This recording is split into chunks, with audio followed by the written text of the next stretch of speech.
It's a sad, sad day for the wheat penny jar, but it's a happy, happy day for us.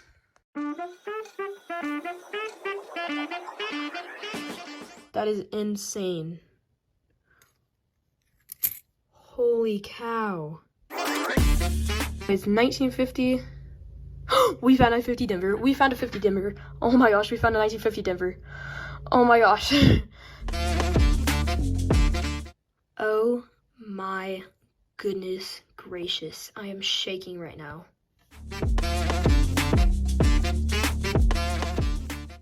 Alrighty guys, it's that time. It is officially 2025, which means that we need to take out and, man, this is heavy. We need to take out all the wheat cents and start over for 2025. All of these are from 2024. Lots and lots of them. And, so yeah, what we're going to do is we're going to set them all out by date, but I do have to make a disclaimer because we started the wheat penny jar in spring or summertime, so it wasn't a full year, and, a while ago I used to, take out some of the dates that I needed for my book and put in extras, but since we're going to do dates, we're going to need to see the dates, so I'm just saying that we might be missing some. We might find some extra ones, and so the dates aren't going to be exactly what we found from wheat penny rolls, but most of them are. So anyways, let's get them all out, and let's see what we've got.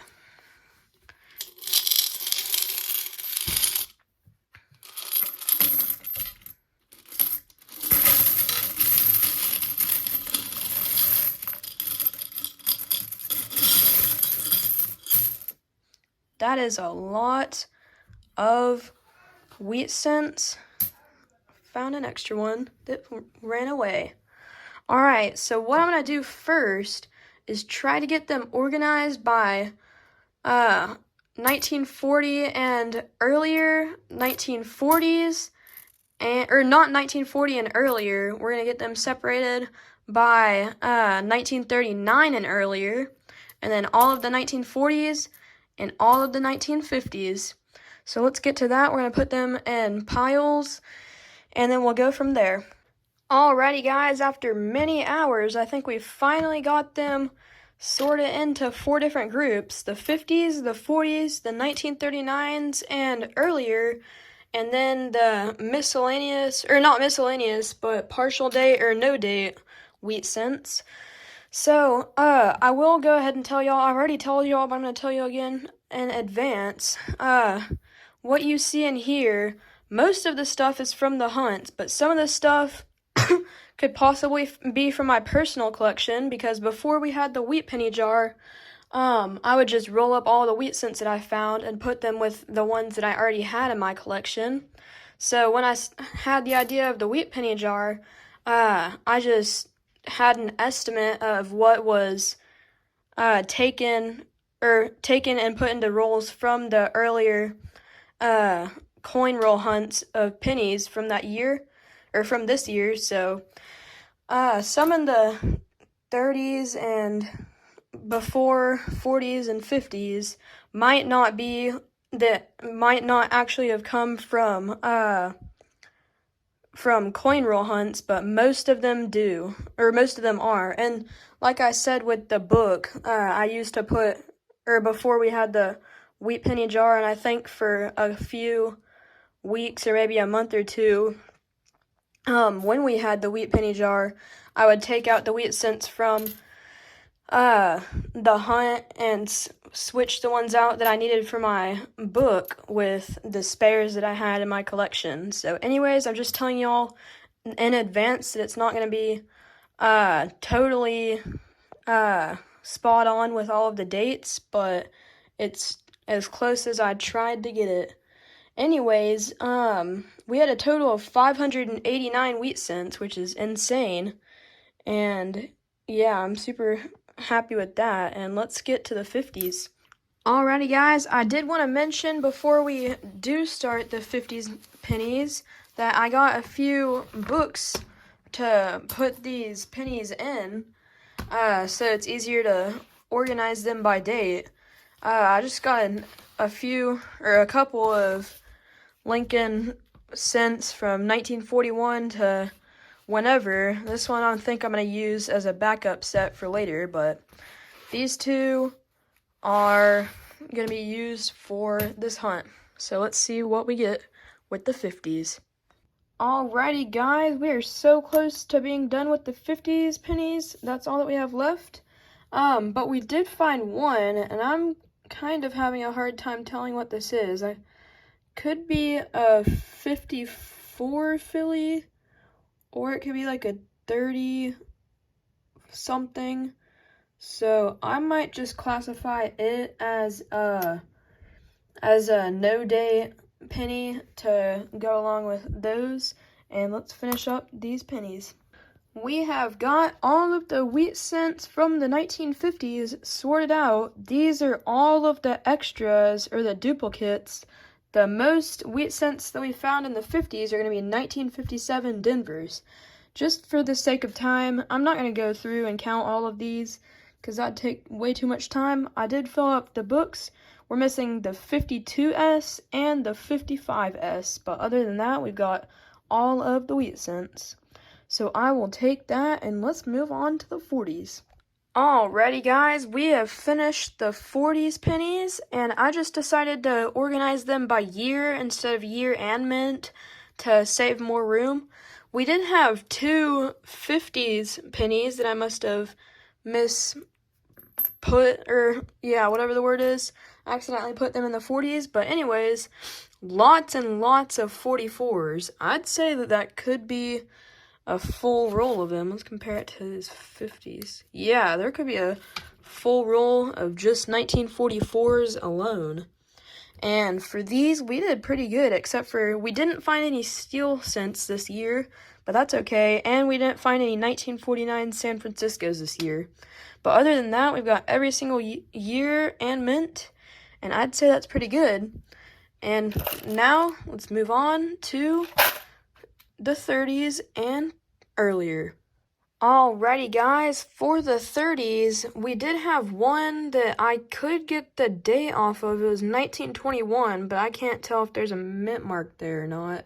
So we're just gonna save it as a 1929 that is mintless, I guess. And then we also found a 1946 Denver that I accidentally put in the 30s bucket or cup.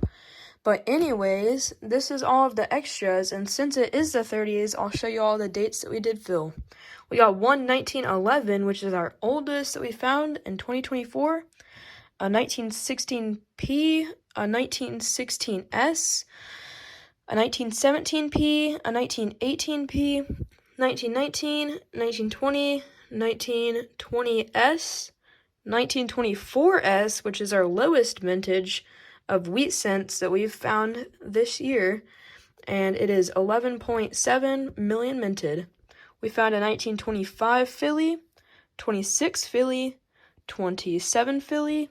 We found a 1928 Philly, 29 Philly, 30 Philly, 33, 34, 35, 36, 36S, 37, 38, 39, 39S, and then those 40s. But anyways, that's it for the 30s, and other than these dateless pennies, which I'm not going to go through, we're going to get the wrap up, and we'll just go from there and see where we get. Alrighty guys, for the wrap up, we got a little spreadsheet right here, and big shout out to Rob Finds Treasure for just help on a lot of things with my channel. I've learned so much from him, and even with like this spreadsheet, I've gotten most of it from his silver jar videos and just the whole concept, and lots of help from him, so big shout out to him. Anyways, for the 50s wheat cents, we have found 385 of them for 2024. That makes the face value $3.85, and we added numismatic value per cent as 3 cents, which basically just means how much I think it's worth on the numismatic side of it. And I did the same for these other two columns. The total numismatic value, so that times that is $11.55, and the net profit that we made for 50s wheat cents is $7.70. For the 40s wheat cents, we found 131 of those, which makes the face value $1.31. Like I said, 3 cents for the numismatic value per cent, which makes $3.93. And the net profit, which is basically this minus this, or that's what it is $2.62. For the 1939 and older wheat cents, we had 63 of those for a face value of 63 cents. We assigned 10 cents for each wheat cent because they're harder to find, and that makes $6.30 as the total numismatic value, and then $5.67 of profit on that.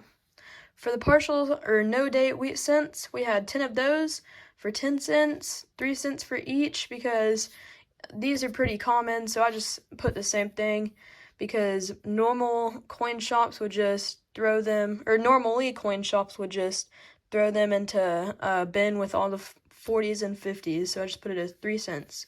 So that'd make a total of 30 cents for the numismatic value and a net profit of 20 cents. For the total of 2024, we had $589 wheat cents for $5.89 of just wheat cents as the face value. We couldn't assign a value per cent because that wouldn't make sense, so I just crossed that out.